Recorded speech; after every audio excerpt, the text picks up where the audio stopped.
an area controlled by the Department of Energy and the Department of Defense. Signs warn visitors that roads may be closed at any time without warning.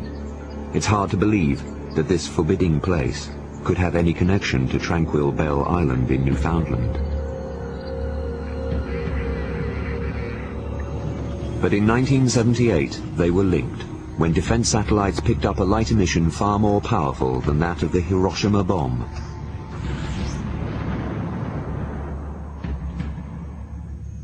This prompted the dispatch of 2 scientists from Los Alamos to Belle Island.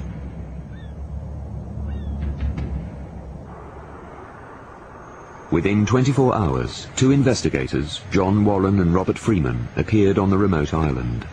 The arrival of 2 visitors from an American weapons lab surprised the residents of Belle Island.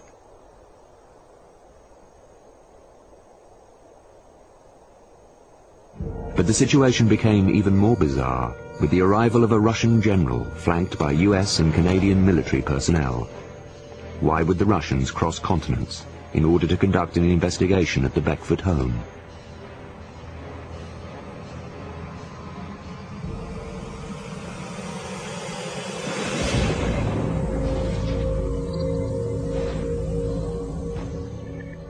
Military personnel from Canada, from the United States, as well as from Russia, were here over the next period of time down into the area.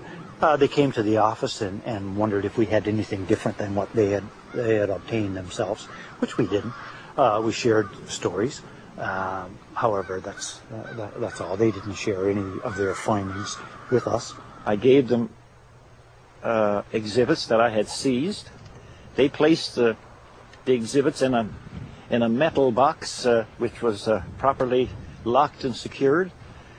They were very secretive. If they wanted to discuss anything, they said, "Excuse us for a moment," and they went a distance and they wrote down notes. And they'd come back and they'd interview me again. Why did Cold War enemies rush to Belle Island to investigate a lightning strike? Maybe it wasn't a lightning strike at all, but as some newspapers and scientists speculated, the result of some military experiment gone terribly wrong.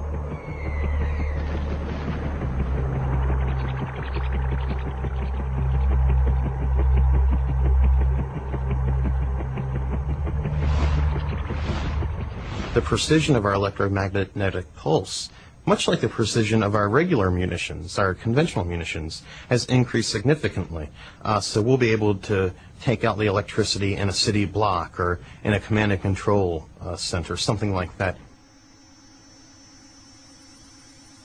If we were looking at what an electromagnetic pulse might look like, if you could see it, it would be sort of like when you see in the cartoons when there's a pulsating cone of energy that comes out of something, that comes down from the line of sight. That would kind of be like what an electromagnetic pulse would visualize, like if you could visualize it.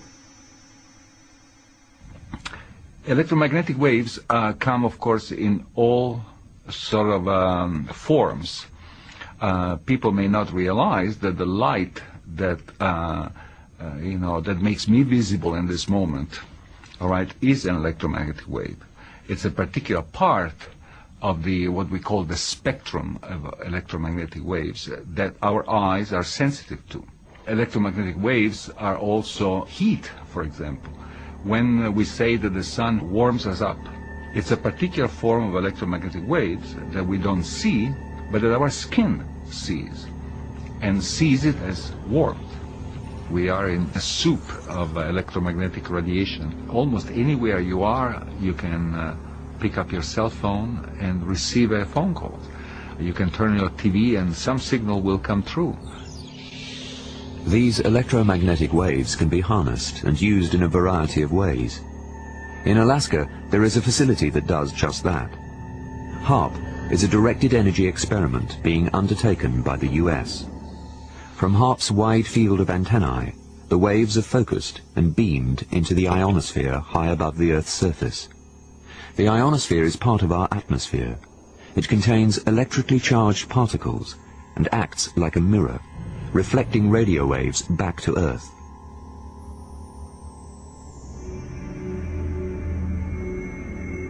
Sending radio waves into the ionosphere can accelerate its particles, heating specific areas.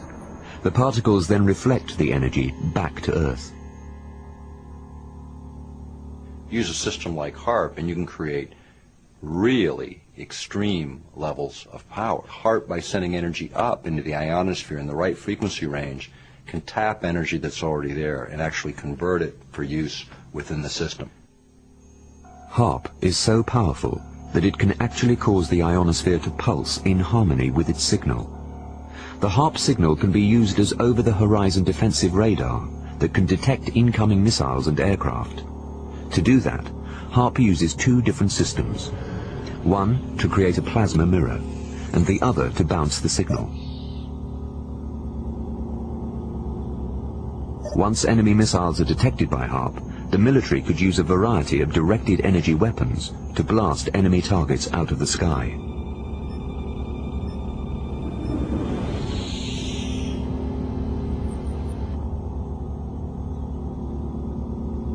HAARP is a acronym actually for High Frequency Active Auroral Research Project. It started with Dr. Bernard Eastland's really a visionary approach to missile defense, looking for a way to really deal with the threat of intercontinental ballistic missiles from either rogue nations or our traditional adversaries.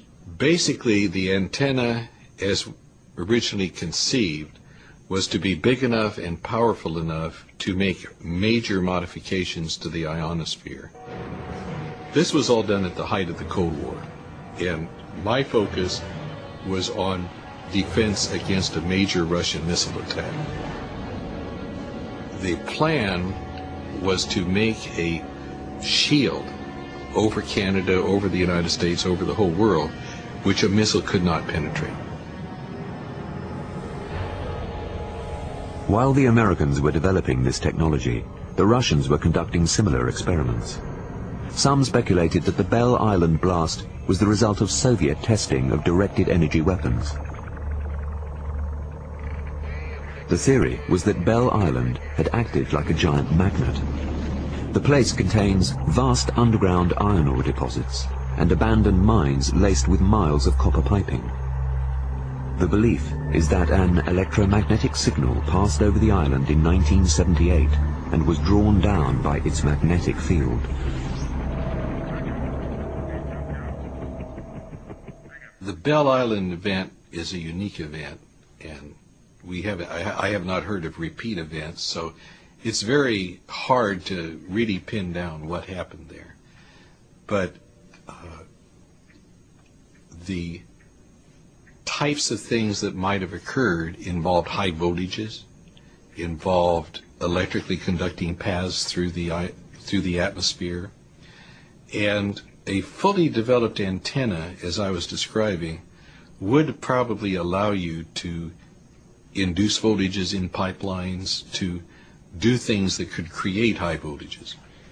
In terms of Belle Island, you know, I can't speak specifically to the events that may have occurred there and did occur there in terms of connecting it clearly to a transmitter like HAARP. But let's talk about some of the things that you could expect to see from these kinds of technologies being deployed. One of the big issues is what happens if the signal coming off the ground that gets focused up into the ionosphere acts as a conductive shunt. In other words, like a copper wire being plugged in to a power source. This energy then would act as sort of a conduit to draw energy off of the ionosphere. Now, what would that do? You would create the biggest bolt of lightning you've ever seen in your life, striking the Earth 40 times a second until all that energy was discharged.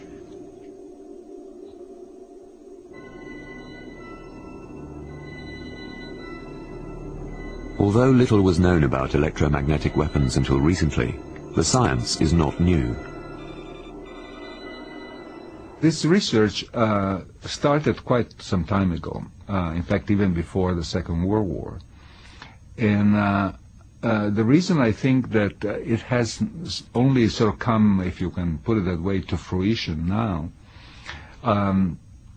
is first of all that the electronic world has become so dominant the web, the internet, and this sort of a pervasive global electronic networks, which now become so substantial that they become military targets. So if you can cripple whatever makes this global network vibrant and active and useful, you have a powerful advantage. The battlefield may already have changed. There was speculation that the weapons were used in combat in Kosovo in 1999. Then, during the war in Iraq in 2003, it was reported that a top-secret version of the Tomahawk cruise missile was fired. Shortly after the launch, the lights went out in Baghdad, though no physical damage was seen at the power plant. What we do know is that if a high-powered microwave E-bomb were deployed, it would have to be launched with a Tomahawk cruise missile. I believe, and my military sources indicate to me, that these devices have been used perhaps for the first time in Iraq, yes. But there's been no public confirmation of that. Are the days of shock and awe drawing to a close, to be replaced by invisible weapons and invisible machines? E-bombs, lasers, masers and microwaves will use directed energy to blow missiles from the sky, neutralize the enemy without bloodshed, and attack communication systems, throwing command and control centers into chaos.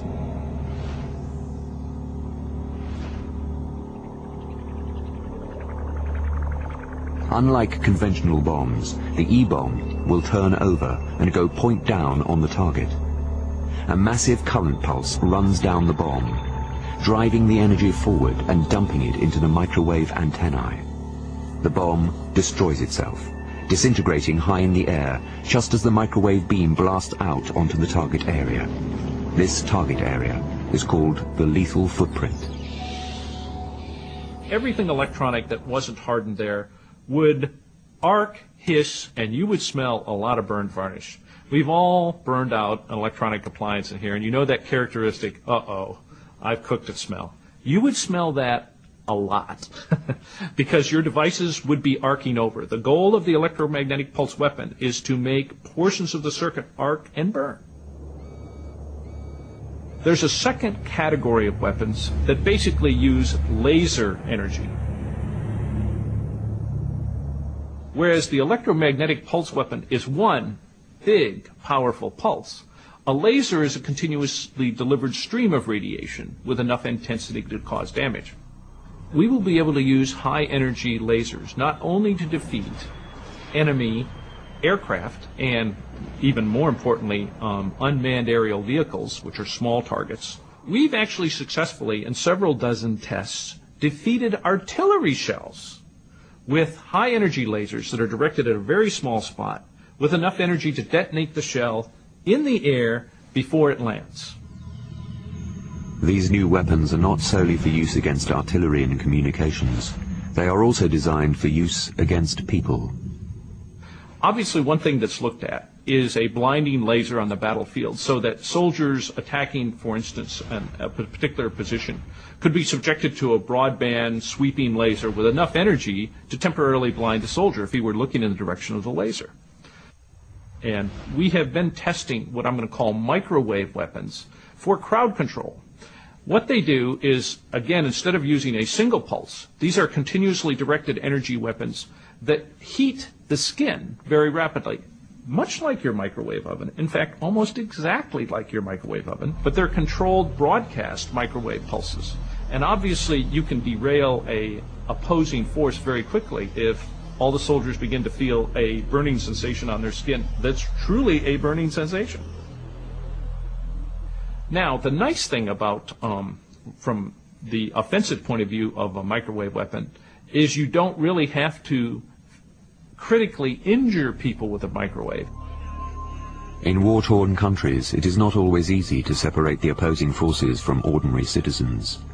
By using non-lethal directed energy weapons, similar to the benign red laser pointers or supermarket scanners, the military could stop their opponents without causing them permanent injury. In Somalia, what you saw were Somali militia interspersed with civilians, not wearing uniforms, almost impossible to discriminate from the civilians who surrounded them, who were then using that as an opportunity to fire upon U.S. forces. In a situation like that, the ability to disperse that force using a non-lethal system would be very advantageous.